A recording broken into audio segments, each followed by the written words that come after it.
بسم اللہ الرحمن الرحیم۔ ناظرین السلام علیکم ورحمۃ اللہ وبرکاتہ۔ ڈاکٹر صاحب یہ بتائیے کہ خدیر خم کے خطبے کا مفہوم کیا ہے؟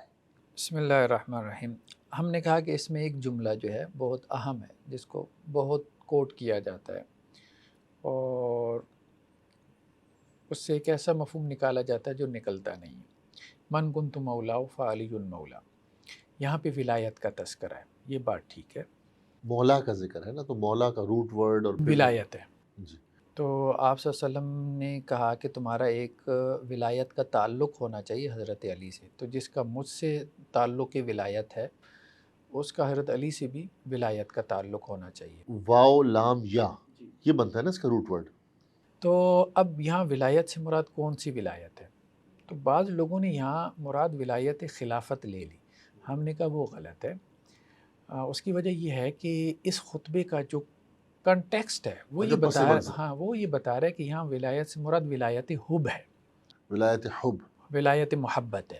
یعنی حضرت علی رضی اللہ عنہ سے جو ولایت ہم سے مطالبہ کی گئی ہے کہ ہم وہ ولایت حضرت علی سے رکھیں یا اہل بیت سے رکھیں، وہ محبت کی ولایت ہے، ٹھیک ہے۔ تو آپ وسلم کا کہنا یہ ہے کہ جس کا میں محبوب ہوں اس کے علی بھی محبوب ہے، تو جو مجھ سے محبت رکھتا ہے وہ علی سے بھی محبت رکھے۔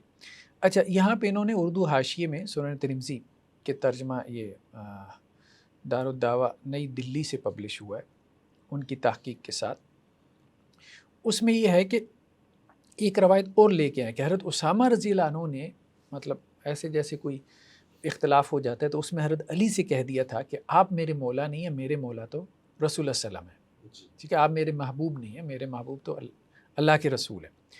اس پہ آپ صلی اللہ علیہ وسلم نے پھر یہ خطبہ دیا۔ تو مطلب آپ یوں کہہ لیں کہ مختلف یہاں پہ کانٹیکسٹ آ رہے ہیں، ٹھیک ہے، کہ کوئی قریب کے زمانے میں کئی ایک ایونٹس ہوئے جس کی وجہ سے آپ صلی اللہ علیہ وسلم نے یہ محسوس کیا کہ نہیں، حضرت علی رضی اللہ عنہ سے ایک رنجش پیدا ہو رہی ہے اور لوگوں کو غلط فہمی پیدا ہو رہی ہے، تو مجھے وہ دور کرنی چاہیے۔ تو اس لیے آپ صلی اللہ علیہ وسلم نے اس کو دور کرنے کے لیے خم کے مقام پہ جو ہے وہ آپ صلی اللہ علیہ وسلم نے خطبہ دیا۔ امام شافعی بھی یہی کہتے ہیں کہ اس سے مراد ولایت اسلام ہے، ٹھیک ہے۔ اچھا، ایک بات تو یہ ہو گئی۔ دوسری بات یہ ہے کہ دو خطبے ہیں، یہ بہت اہم بات ہے۔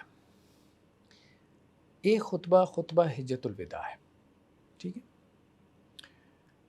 اور ایک خطبہ جو ہے وہ خطبہ غدیر خم ہے۔ غدیر خم، حجۃ الوداع کے موقع پہ پوری دنیا سے لوگ آئے ہوئے ہیں، بالکل 1,24,000 کا مجمع ہے، بالکل ٹھیک ہے۔ یہ ایک عالمی آپ کہہ سکتے ہیں کہ اجلاس ہے، ٹھیک ہے۔ اللہ کے رسول نے اگر حضرت علی رضی اللہ عنہ کی ولایت خلافت کا اعلان کرنا ہوتا تو سب کے سامنے کرتے، اس میں کرتے، حجۃ الوداع کے موقع پہ کرتے، واضح کرتے۔ اب 10 دن کا صرف درمیان میں فرق ہے، 9-10 دن کوئی مطلب حجۃ الوداع کا خطبہ اور غدیر خم کا خطبہ 18 ذی الحجہ کو ہوا ہے، غدیر خم کا خطبہ، اور وہ چند لوگوں میں ہوا ہے۔ یعنی مکہ سے جب آپ واپسی کر رہے ہیں مدینہ کی طرف تو چند لوگ آپ وسلم کے ساتھ ہیں، اور اس میں آپ نے ایک تالاب کے کنارے خطبہ دیا۔ تو اگر آپ صلی اللہ علیہ وسلم نے خلافت کا اعلان کرنا ہوتا تو مکہ میں کرتے، حج کے موقع پہ کرتے، صحیح بات، ٹھیک ہے، تمام لوگوں کے سامنے کرتے، کیونکہ خلیفہ تو سب کا بنا رہے ہیں، چند لوگوں کا تو نہیں بنا رہے۔ یہ جو آپ کا نقطہ ہے نا ڈاکٹر صاحب، بڑا اہم نقطہ ہے کہ، اور غور طلب نقطہ ہے کہ وہ مقام صرف 10 دن پہلے جہاں پر کونے کونے سے مسلمان جمع تھے، قریباً 1,24,000، اور ان کو ایک بڑی ہی اسپیشل گائیڈنس کی ضرورت تھی کہ میرے بعد آپ کا رہنما کون ہوگا۔ تو اگر رہنما بنانا ہی تھا تو پھر ادھر واضح طور پہ بتا دینا چاہیے، اور وہ جگہ کا بھی اعتبار ہے، اور مقدس جگہ، لیکن ادھر ایسی کوئی بات نہیں کی۔ صرف اور صرف 10 دنوں کے بعد ایک تالاب کے پاس غدیر خم کے مقام پہ آپ اگر کوئی ایسی بات اشارے کنایوں میں کیوں کریں گے، غیر واضح الفاظ کے ساتھ کیوں کریں گے، جبکہ اور وہ بھی چند لوگوں کے سامنے، اور وہ بھی راستے میں جاتے اور پھر جب ہم کانٹیکسچول میننگ دیکھتے ہیں، جب ہم پس منظر دیکھتے ہیں تو ہم یہ دیکھتے ہیں کہ ایک مہم کے نتیجے میں کچھ رنجش پیدا ہو گئی صحابہ کرام کے درمیان آپس میں، تو اس رنجش کو دور کرنے کے لیے کہ صحابہ کرام میں یہ تصور پیدا نہ ہو کہ چونکہ علی میرے قریبی ہیں، رشتہ دار ہیں، اس وجہ سے وہ کوئی فائدہ اٹھا رہے کوئی فائدہ اٹھا رہے ہیں، رشتہ یا ان داری کے کا۔ درمیان آپس میں کوئی بغض پیدا نہ ہو جائے، کوئی حسد پیدا نہ ہو جائے، کوئی رنجش پیدا نہ ہو جائے، جس کا میں محبوب ہوں، علی بھی اس کے محبوب ہیں۔ ہاں، اب آپ دیکھیں، اصل میں ہم دیکھتے ہیں کہ دونوں خطبات کا جو کانٹینٹ ہے وہ کیا ہے۔ یہ نہیں ہے کہ اللہ کے رسول نے خطبہ نہیں دیا، وہاں پہ بھی خطبہ دیا، تو وہاں اس خطبے کے کانٹینٹ میں کیا چیز ہمیں ملتی ہے اور غدیر خم کے کانٹینٹ میں ہمیں کیا چیز ملتی ہے، اچھا، ٹھیک ہے، یہ بھی اہم نقطہ ہے، یہ بھی جی۔ اہم چیز ہے۔ دیکھیں یہاں پہ صحیح مسلم کی روایت ہے 1838 کہ آپ وسلم نے حجت الوداع کے موقع پہ یا حجت الوداع کے موقع پہ خطبہ دیا، اور آپ وسلم نے کہا کہ دیکھو اگر تمہارے اوپر جو ہے وہ ایک غلام بھی حاکم بنا دیا جائے، یعنی حکمرانی کو وسلم ٹچ کر رہے ہیں، سبجیکٹ کو، ٹاپک کو ٹچ کر رہے ہیں، ٹھیک ہے، قریشی کی بات نہیں کی، غلام بھی حاکم بنا دیا جائے، غلام بھی حاکم بنا دیا جائے اور کتاب اللہ کے مطابق تمہاری رہنمائی کرے تو اس کی سم و طاعت کرنا۔ ٹھیک ہے، تو اگر آپ وسلم حکمرانی کی بات کر رہے ہیں تو اگر آپ وسلم نے آنے والے حکمران کا تعین کرنا تھا تو یہاں ساتھ ہی بتا دیتے کہ اگر قریشی، یا اشارے میں کر دیتے اگر کوئی ہاشمی تمہارے اوپر حکمران بنا دیا جائے تو اس کی سم و طاعت کرنا، اختلاف نہ کرنا۔ آپ وسلم نے نہیں کیا، ٹھیک ہے، غلام کا نام لیا۔ تو اسی طرح ایک اور روایت ہے کہ جس میں یہ صحیح بخاری کی روایت ہے حضرت جریر سے کہ اللہ کے نبی صلی اللہ علیہ وسلم نے حجت الوداع کے موقع پہ لوگوں سے کہا کہ بھائی ذرا مطلب خاموش ہو جاؤ، تو لوگ خاموش ہو گئے۔ پھر نصیحت کیا کر رہے ہیں، میرے بعد کافر نہ بن جانا کہ ایک دوسرے کی گردنیں مارنے لگ جانا۔ دو باتیں آ رہی ہیں یہ۔ اب آپ دیکھیں نا، یہ نصیحت اصل میں کس کو کی جا رہی ہے کہ پہلی نصیحت تو یہ کی کہ غلام بھی اگر حاکم بن جائے تو سم و طاعت کرنا، غلام بھی حاکم بن جائے، سم و طاعت کرنا، چاہے جائے کہ ابو بکر حاکم بن جائیں یا عمر بن جائیں، کہ ان کے خلاف کھڑے نہ ہو جانا کہ جی ہمارا حق بنتا تھا۔ تو یہ تو بیسیکلی جو ہے وہ اہل بیت کو بھی نصیحت کی جا رہی ہے، عام لوگوں کو بھی کی جا رہی ہے، اہل بیت کو بھی کی، ہر کسی کو، ہر مسلمان کو۔ دوسری بات یہ کہی کہ گردنیں مارنے نہ شروع کر دینا، ایک دوسرے سے لڑائی نہ کرنا، اس کے لیے، یہی حکمرانی کے لیے، خلافت کے لیے لڑائی نہ کرنا، ٹھیک ہے۔ اچھا، مطلب جو بن گیا نا اب اس کو تم نے فالو کرنا ہے۔ تیسری بات جو ہمیں صحیح بخاری میں ہمیں ملتی ہے کہ آپ صلی اللہ علیہ وسلم نے خطبہ دیا اور آپ نے پوچھا کون سا دن ہے، کون سا شہر ہے، لوگوں نے کہا حرمت والا شہر ہے، حرمت والا مہینہ ہے۔ آپ صلی اللہ علیہ وسلم نے فرمایا تمہارا خون، تمہارے مال، تمہاری عزتیں ایک دوسرے پہ حرام ہیں، ٹھیک ہے، مسلمان کی جان، مال اور عزت وہ کیا ہے، حرام ہے۔ پھر آپ صلی اللہ علیہ وسلم نے یہ بات دہرائی، پھر کہا کہ اللہ میں نے آپ کا حکم پہنچا دیا، ٹھیک ہے، تو کیا میں نے آپ کا حکم پہنچا دیا؟ تو اگر حضرت علی کو خلیفہ بنانا تھا تو وہ تو آپ صلی اللہ علیہ وسلم نے اعلان کر کے نہیں پوچھا کہ یا اللہ میں نے، مطلب اگر حضرت علی کی خلافت جو ہے صحیح بات ہے، وہ اللہ کی طرف سے تھی تو پھر آپ صلی اللہ علیہ وسلم وہ بات کر کے کہ حضرت علی کو میں خلیفہ بنا کے جا رہا ہوں، پھر پوچھتے ہاں بھائی میں نے پہنچا دیا، پھر اگر کوئی انکار کرتا تو آپ اعتراض کرتے کہ یار یہ کیا کر رہے ہیں۔ تو آپ صلی اللہ علیہ وسلم تو کوئی اور بات کر کے اس کے اوپر جو ہے وہ گواہی طلب کر رہے ہیں حجت الوداع کے موقع پہ۔ ایسا ہی ہے۔ تو کہنے کا مقصد یہ ہے کہ یہ بہت کمزور بات ہے، کمزور بات ہے۔ پھر آپ صلی اللہ علیہ وسلم نے کہا کہ بھئی جو موجود لوگ ہیں وہ غائب تک پہنچا دیں۔ کیا پہنچا دیں؟ یہ نہیں کہ فلاں کو میں نے خلیفہ بنایا، ایسی تو کوئی بات ہی نہیں تھی، یہ کہ ایک دوسرے کی گردنیں نہ مارنا، لڑائی نہ کرنا آپس میں، بس یہ بات تھی۔ اچھا، ایک اور اہم بات، یہ ہمارے سامنے مستدرک حاکم کی روایت، لیکن جو غدیر خم کا خطبہ تھا وہ آپ نے کہا تھا ہاں ابھی ہم اس کی طرف آ رہے ہیں، چل رہے ہیں۔ مستدرک حاکم کی روایت ہے، اس میں یہ ہے کہ اللہ کے رسول صلی اللہ علیہ وسلم فرمایا کہ میں تمہارے درمیان دو چیزیں چھوڑ کے جا رہا ہوں، ایک اللہ کی کتاب اور ایک میری سنت، دونوں کو مضبوطی سے تھام لینا۔ یہ مستدرک حاکم میں وہ جو ہے نا کہ اللہ کی کتاب اور اہل بیت ان سے حسن سلوک کرنا، وہ صحیح مسلم میں ہے، وہ غدیر خم کا واقعہ ہے۔ ٹھیک ہے، یہ جو آپ صلی اللہ علیہ وسلم نے کہا کہ دو چیزوں کو تھامے رکھنا، کتاب اللہ اور سنت رسول، یہ حجت الوداع پہ کہا ہے۔ اچھا، پرائمری سورسز کا بیان حجت الوداع کے موقع پہ ہوا ہے، اور جہاں پہ اہل بیت کا ذکر ہے وہ احسان و سلوک کے، وہ احسان سلوک کے ضمن میں ہے۔ تو یہ جو دو علیحدہ روایتوں میں دو طرح سے ذکر آیا ہے نا، جیسے اب دیکھیں ہمارے سامنے یہ شرح مشکل الاثار ہے، امام طحاوی کی کتاب ہے، اس میں یہ کہتے ہیں کہ آپ صلی اللہ علیہ وسلم جب حجت الوداع سے لوٹے ہیں اور غدیر خم کے موقع پہ آپ نے پڑاؤ ڈالا، تو پھر آپ نے وہاں پہ خطبہ دیا اور کہا کہ میں تمہارے درمیان دو چیزیں چھوڑ کے جا رہا ہوں، ٹھیک ہے، ایک دوسری سے بڑی ہے، کتاب اللہ اور میرے اہل بیت، یہ غدیر خم پہ کہا۔ اچھا ایک اور روایت ہے، یہ السنن القبریٰ ہے امام نسائی کی، انہوں نے بھی یہ کہا کہ جب آپ صلی اللہ علیہ وسلم حجت الوداع سے لوٹے ہیں اور غدیر خم پہ آپ صلی اللہ علیہ وسلم نے پڑاؤ ڈالا ہے، تو آپ صلی اللہ علیہ وسلم نے وہاں پہ کہا کہ میں دو چیزیں چھوڑ کے جا رہا ہوں، ایک قرآن اور دوسرا اہل بیت کی بات کی، اور اہل بیت سے اس نے سلوک کی بات وہ ہمیں دوسری روایتوں میں مل گئی۔ ایک اور روایت ہے، یہ بھی مستدرک حاکم کی ہے، کہ غدیر خم کے موقع پہ آپ صلی اللہ علیہ وسلم نے یہ بات کہی، یہی کہ اہل بیت اور جو ہے نا وہ کتاب اللہ۔ ایک اور روایت ہے مستدرک حاکم کی، جس میں یہ ہے کہ آپ صلی اللہ علیہ وسلم نے حجت الوداع کے موقع پہ خطبہ دیا، یہ عبداللہ ابن عباس سے روایت ہے، حجت الوداع کے موقع پہ آپ صلی اللہ علیہ وسلم نے خطبہ دیا اور کہا کہ دیکھو بات یہ ہے، میں تمہارے درمیان دو چیزیں چھوڑ کے جا رہا ہوں، جب تک ان کو پکڑے رکھو گے تم کبھی گمراہ نہیں ہوگے، ان میں سے ایک اللہ کی کتاب ہے، دوسری نبی کی سنت۔ مطلب بات کس طرح سے کرسٹل کلیئر ہو جاتی ہے کہ جب حجت الوداع کا موقع آتا ہے تو آپ صلی اللہ علیہ وسلم پرائمری سورسز کو بیان کرتے ہیں اور یہ بیان کرتے ہیں کہ ان کو چھوڑو گے تو گمراہ ہو جاؤ گے، بالکل ٹھیک ہے، یہ بنیادی ماخذ دین ہے۔ جب وہاں کی بات آتی ہے غدیر خم کی، جہاں چند لوگوں سے خطاب کیا ہے، ٹھیک ہے، تو وہاں آپ صلی اللہ علیہ وسلم پھر کتاب کا ذکر کرتے ہیں اور پھر ساتھ میں اہل بیت سے حسن سلوک کا ذکر کرتے ہیں۔ ڈاکٹر صاحب اس سے بات کچھ جو سمجھ آ رہی ہے میں آپ کے سامنے رکھنا چاہوں گا، آپ پلیز بتائیے کہ کیا میں صحیح سمجھاؤں کہ نہیں۔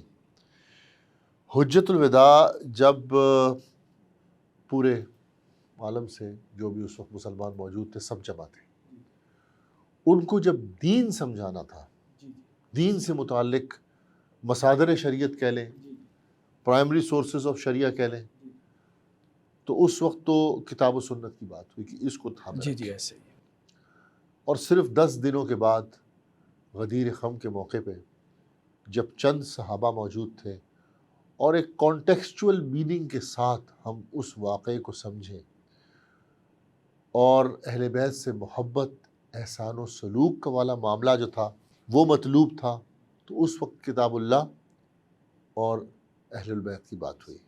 یہ اب دیکھیں نا، یہی بات اب امام بہقی کی کتاب ہے تو اس کا الاعتقاد، مطلب کہ مصادر شریعت میں اہل البیت شامل نہیں ہے، نہیں مصادر شریعت میں تو نہیں ہے، وہاں تو آپ صلی اللہ علیہ وسلم نے نہیں بیان، لیکن بعض لوگوں نے یہ کہا نا کہ مصادر شریعت اگر آپ نے لینے ہیں، وہ کمزور بات ہے نا، وہ تو روایتوں میں نہیں آ رہی، یہی تو ہم سارا دکھا رہے ہیں یہ اسکرین پہ، یہ ساری ہم نے اسکرین شاٹ جو دکھا رہے ہیں یہ جو تصور ہے کہ مصادر شریعت اگر آئیں گے تو اہل البیت سے آئیں گے، جو اہل البیت سے نہیں آئیں گے وہ ہمارے لیے قابل قبول، یہ بھی یہ تصور ختم ہو جاتا ہے، یہ تصور تو ظاہری بات ہے باطل ہی نہیں۔ اللہ کے رسول صلی اللہ علیہ وسلم نے کہا حجت الوداع کے موقع پہ کہ دو چیزیں، جیسے ابھی یہ ہمارے سامنے الاعتقاد ہے امام بہقی کی کتاب، کہ دیکھو میں دو چیزیں چھوڑ کے جا رہا ہوں، جب تک ان کو تھامے رکھو گے کبھی گمراہ نہیں ہوگے، کتاب اللہ، دوسری سنت نبی کی سنت۔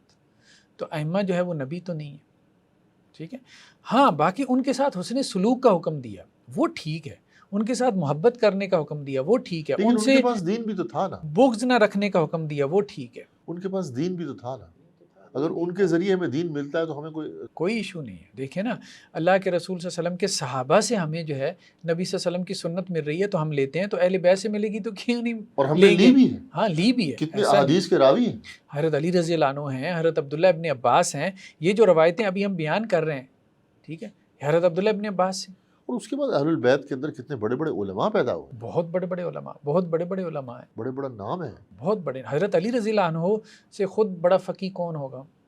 بہت بڑے فقہاء اس صحابہ کے میں سے۔ بعد بھی آپ دیکھیں نا، حسن بن حسن تھے اور محمد بن، اب آپ دیکھیں کہ یہ روایت الشریعہ میں علامہ آجری جو ہے وہ لے کے آئیں محمد بن الحسین سے، کہ وہ یہ کہتے ہیں کہ حجت الوداع جو آپ صلی اللہ علیہ وسلم نے جو ہے وہ جب اس پہ خطبہ دیا تو آپ صلی اللہ علیہ وسلم نے اپنی امت کو ایک تو کتاب اللہ اور دوسرا سنت رسول صلی اللہ علیہ وسلم کو جو ہے وہ پکڑنے کا حکم دیا، اور ساتھ ہی کیا کہا، جب آپ غدیر خم پہ آئے ہیں تو پھر آپ صلی اللہ علیہ وسلم نے کتاب اللہ کو پکڑنے کا حکم دیا اور اہل بیت سے محبت کا حکم دیا اور حضرت علی بن ابی طالب رضی اللہ عنہ سے حب ولایت کا حکم دیا۔ تو غدیر خم کا پھر اگر جو خطبہ ہے، پھر اگر ہم اس کو سمرائز کریں جیسا کہ آپ نے کہا تھا، وہ کیا ہوگا پھر؟ غدیر خم کا جو خطبہ ہے نا، اس میں بنیادی طور پہ بات یہی ہے، جتنی بھی روایتیں ہمارے سامنے آ رہی ہیں، ابھی یہ الشریعہ میں ایک اور روایت ہے حضرت عبداللہ ابن عباس سے، اور اسی طرح ہم اس کو اور بھی روایتیں ہم نے جو دکھا دی ہیں، اس میں یہ ہے کہ حضرت علی رضی اللہ عنہ سے محبت کے اوپر زور ہے۔ یہ جو اہل السنہ والجماعت، اور ہم تو یہ کہیں گے کہ اہل السنہ والجماعت میں تو اہل بیت سے محبت ایمان کا حصہ ہے، ایسا ہی ہے نا شاید؟ ایسے ہی۔ تو ہمیں تو اس پہ کوئی اعتراض نہیں، بلکہ ہم تو کہتے ہیں ایمان کا حصہ ہے۔ اب آپ دیکھیں، ایک آپ کو میں گھر کی گواہی دوں، یہ روایت جو ہے طبقات کبریٰ، طبقات القبریٰ جو ہے وہ طبقات ابن سعد متقدمین میں سے ہیں، جی، انہوں نے جو ہے وہ یہ روایت بیان کی کہ یہ کہتے ہیں کہ جی حسن بن حسن، حضرت حسن کہ بیٹے حسن، انہوں نے ایک شخص سے کہا، حضرت حسن جو حضرت علی کے آپ کہہ لیں صاحبزاد ہیں، ان کے بیٹے پھر حسن، تو حضرت حسن بن حسن سے جو ہے انہوں نے ایک بندے سے کہا جو ان کے بارے میں، اہل بیت کے بارے میں غلو سے کام لے رہا تھا، مطلب غلو سے محبت کا اظہار کر رہا تھا، محبت میں غلو کر رہا تھا، یوں کہہ لیں۔ تو حضرت حسن بن حسن نے اسے کہا کہ ہم سے محبت کرو اللہ کے لیے، تو اگر تو ہم اللہ کی اطاعت کریں تو ہم سے محبت کرو، لیکن اگر ہم سے کوئی اللہ کی نافرمانی ہو جائے تو پھر ہم سے محبت نہ کرو۔ اصل چیز اللہ کی اطاعت ہے، اصل چیز اللہ کی ہاں، یہ نہیں کہ رشتہ داری، محض رشتہ داری کی وجہ سے محبت اور نفرت نہیں ہوتی، اللہ کی اطاعت اور فرما برداری بنیاد ہے محبت اور نفرت کی۔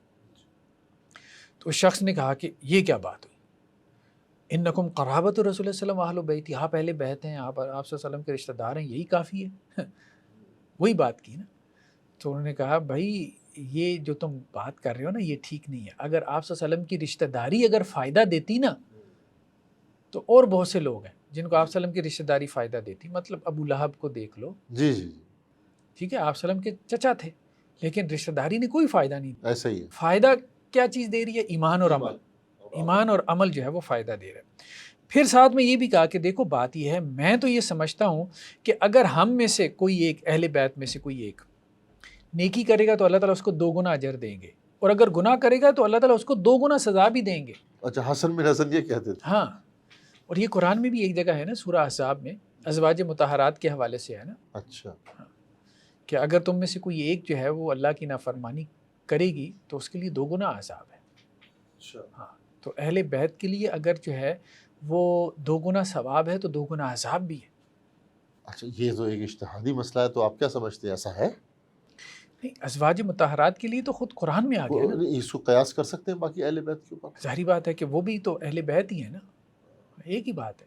تو اہل بیت اگر نیکی کریں گے تو ان کو ڈبل اجر، تو گناہ کریں گے تو ان کو گناہ کا بھی ڈبل عذاب ہے، ڈبل سزا۔ یہ بات حضرت حسن بن حسن، حسن بن حسن کا یہ موقع۔ ہاں، یہ انہوں نے کہی ہے، یہاں پہ لکھی ہوئی ہے طبقات ابن سعد نے، انہوں نے یہ بات کہی ہے۔ اچھا، دوسرا یہ ہے کہ انہوں نے پھر یہ کہا کہ دیکھو اب وہ شخص ان کے ساتھ نا تھوڑا سا الجھ پڑا، اور وہ حضرت حسن بن حسن سے کہنے لگا کہ اللہ کے رسول نے یہ بات کہی تھی، من کنت مولا فعلی مولا، تو وہاں تو یہ بات نہیں کہی تھی کہ علی جو ہے وہ نیکی کریں تو پھر ان کو محبوب بنانا، گناہ کریں تو پھر ان کو محبوب نہ رکھنا۔ اللہ کے وسلم نے کہا کہ علی کو محبوب رکھو، جی، ٹھیک ہے۔ تو اس بندے نے یہ دلیل پیش کی حضرت حسن بن حسن کو، ٹھیک ہے، تو اس لیے ہم تو حضرت علی کو محبوب رکھیں گے، ہم اس کام میں کیوں پڑیں، اور آپ یہ بات کیوں کر رہے ہیں کہ ہم جو ہے اہل بیت نیکی کرے تو ہمیں محبوب بناؤ، تو نہ کرے تو ہم سے پرے ہو جاؤ، آپ یہ بات کیوں کہہ رہے ہیں؟ تو حضرت حسن بن حسن سے ہمیں ایک روایت ملتی ہے یہ طبقات ابن سعد میں، کہ ایک آدمی نے جو ان کے بارے میں غلو سے کام لے رہا تھا ان کے ساتھ اپنے تعلق کے اظہار میں اہل بیت کے ساتھ، تو انہوں نے اس سے کہا بھئی دیکھو بات یہ ہے، محبت میں غلو نہ کرو، انصاف والی بات کرو، اور وہ یہ ہے کہ ہم سے اللہ کے لیے محبت کرو، اور اللہ کے لیے محبت کیا ہے کہ اگر ہم اللہ کی اطاعت کریں تو ہم سے محبت رکھو، اور اگر ہم میں سے کسی کو دیکھو کہ وہ اللہ کی نافرمانی میں مبتلا ہو گیا تو اس سے پھر تم بغض رکھو. یہ انہوں نے بات کی. اچھا، پھر اہل بیت میں بھی آگے جو ہے نا، اہل تشیع میں بھی بہت سے لوگ ہیں کہ جو چونکہ خاندان جب بہت پھیل گیا نیچے جا کے، تو انہوں نے کہا کہ جی یہ تو امام ہیں، اور کچھ اور لوگ تھے جنہوں نے امامت کا دعویٰ کیا، تو ہمارے یہاں اثنا عشری بھی پھر ان کے اوپر جو ہے وہ کہتے ہیں کہ یہ کذاب ہے. یعنی ان کے ہاں بھی یہ تصور ہے کہ فسق و فجور جو ہے وہ اہل بیت میں آ گیا، جن کو وہ امام نہیں مانتے اور انہوں نے امامت کے دعوے کی ہوئی ہیں، تو پھر وہ ان کو کم از کم یہ کہتے ہیں کہ جی وہ جھوٹ بولتے ہیں یا کذاب. مطلب دونوں اہل بیت سے ہی ہیں، لیکن ایک نے امامت کا دعویٰ کیا، دوسرے نے بھی امامت کا دعویٰ کر دیا. اب ایک دعوے والا دوسرے دعوے والے کے اوپر جو ہے وہ لعن طعن کر رہا ہے. ابھی کے جو لوگ ہیں دیکھیں نا، اب جو اثنا عشری ہیں، اگر آپ اثنا عشری کو کہیں کہ جی ان کو آپ امام مانتے ہیں، ان کو کیوں نہیں مانتے؟ وہ بھی تو دعویٰ کر رہے ہیں امامت کا. وہ بولیں گے جھوٹ بولتے ہیں. تو اس کا مطلب یہ ہے کہ انہوں نے بھی یہ بات کہی ہے، جو اثنا عشری ہیں، جو امامیہ ہیں، کہ اہل بیت میں بھی جھوٹے لوگ پیدا ہوئے جنہوں نے امامت کے دعوے کی. انہوں نے بھی یہ بات کہی. تو حضرت حسن بن حسن بھی یہی بات کہہ رہے ہیں کہ دیکھیں کہ ہم میں سے جو تو اللہ کے مطیع اور فرما بردار ہیں تو ان کی تم اطاعت کرو، اور جو اللہ کے نافرمان ہیں ان سے تم بغض رکھو. تو اچھا، اب آگے چل کے جو ہے نا وہ جو شخص تھا اس نے حضرت حسن سے کہا، حسن بن حسن سے، کہ اللہ کے رسول صلی اللہ علیہ وسلم نے کیا یہ نہیں کہا تھا کہ من کنت مولا فعلی مولا؟ تو حضرت حسن نے کہا دیکھو بات یہ ہے، اگر تو یہاں مولا سے مراد تم یہ لے رہے ہو کہ اس سے مراد امارت ہے اور حکومت ہے، اقتدار ہے، ٹھیک ہے، تو پھر اللہ کے رسول صلی اللہ علیہ وسلم اس کو اس طرح واضح کرتے جیسے نماز، روزے اور بیت اللہ کے حج کو اور زکوٰۃ کو آپ صلی اللہ علیہ وسلم واضح کر کے گئے. یعنی ارکان اسلام کی طرح اس کو واضح کرتے. بالکل. یعنی تم اس کو مان تو ارکان میں سے رہے ہو امامت کو. ہاں، امامت کو، حضرت علی رضی اللہ عنہ کی امامت اور خلافت کو تم ارکان اسلام کی طرح مان رہے ہو، لیکن ارکان اسلام کی طرح وہ تم ثابت نہیں کر پا رہے. تو آپ صلی اللہ علیہ وسلم یہ کیوں کہتے من کنت مولا فعلی مولا؟ آپ صلی اللہ علیہ وسلم واضح طور پہ کہتے کہ جی میں علی کو جو ہے وہ حکمران بنا کے جا رہا ہوں، خلیفہ بنا کے جا رہا ہوں، اپنا نائب بنا کے جا رہا ہوں. جیسے اقیم الصلاۃ کتنا واضح ہے کہ نماز پڑھو، کسی کا اختلاف ہی نہیں ہوا. اب دیکھیں نا، کہنے کا آپ کا مطلب جو مجھے سمجھ آیا، پلیز میری اصلاح فرمائیے، کہ جب بعض لوگ یہ دعویٰ کرتے ہیں کہ رسالت کے بعد امامت بمعنی خلافت یہ فرض ہے، بالکل ایسے ہی جس طرح نماز فرض ہے، روزہ فرض ہے، زکوٰۃ فرض ہے، حج فرض ہے، اور نماز کا انکار جو ہے وہ انسان کے ایمان کو ختم کر دیتا ہے. یہی معاملات جو ہیں وہ روزہ اور حج سے متعلق ہیں. امامت بھی ایسی فرض ہے. تو اگر یہ ایسے فرض ہوتی جیسا کہ وہ یہ بیان کرتے ہیں، تو اس کو واضح انداز میں بیان کرتے ہیں نا، نماز کی طرح، روزے کی طرح، حج کی طرح. اس میں انہوں نے الفاظ بھی کہے، جیسے اور دیکھیں نا مبہم الفاظ کے ساتھ کس طرح یہ فرض ہو جائے گا؟ وہ انہوں نے حضرت حسن بن حسن نے اس سے کہا دیکھو بات یہ ہے کہ آپ سلام کا پھر خطبہ یہ نہ ہوتا من کنت مولا فعلی مولا. آپ سلام کا خطبہ کیا ہوتا؟ ایھا الناس ھذا ولیکم من بعدی، اے لوگو یہ علی ہے، یہ میرے بعد تمہارا خلیفہ ہے، تمہارا ولی اور وارث ہے. یہ الفاظ ہوتے، ٹھیک ہے.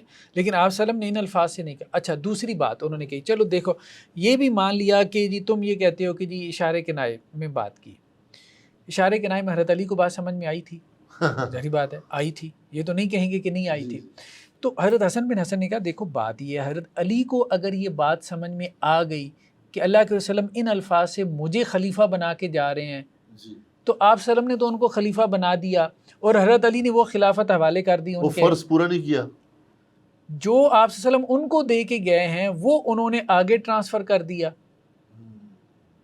تو حضرت علی رضی اللہ عنہ نے اپنی ذمہ داری کہاں عائد کی؟ یہ تو آپ حضرت علی رضی اللہ عنہ کے اوپر جو ہے وہ ایک بہتان لگا رہے ہیں، ایک اس کا رستہ کھول رہے ہیں. دیکھیں جب رسول اللہ صلی اللہ علیہ وسلم، ہم یہ دیکھتے ہیں کہ حضرت علی کو کوئی ذمہ داری دیتے تھے، کسی مہم پر بھیجتے تھے یا کسی بھی کام کی ذمہ داری دیتے تھے، تو حضرت علی کیا کرتے تھے؟ کیا وہ ذمہ داری کو پورا نہیں کرتے تھے؟ پورا کرتے تھے نا. تو اگر اللہ کے رسول صلی اللہ علیہ وسلم نے حضرت علی کو یہ ذمہ داری دی تھی کہ میرے بعد تم خلیفہ ہو مسلمانوں کے، تو انہوں نے وہ ذمہ داری کیوں نہیں پوری کی؟ ایسے ہی ہے.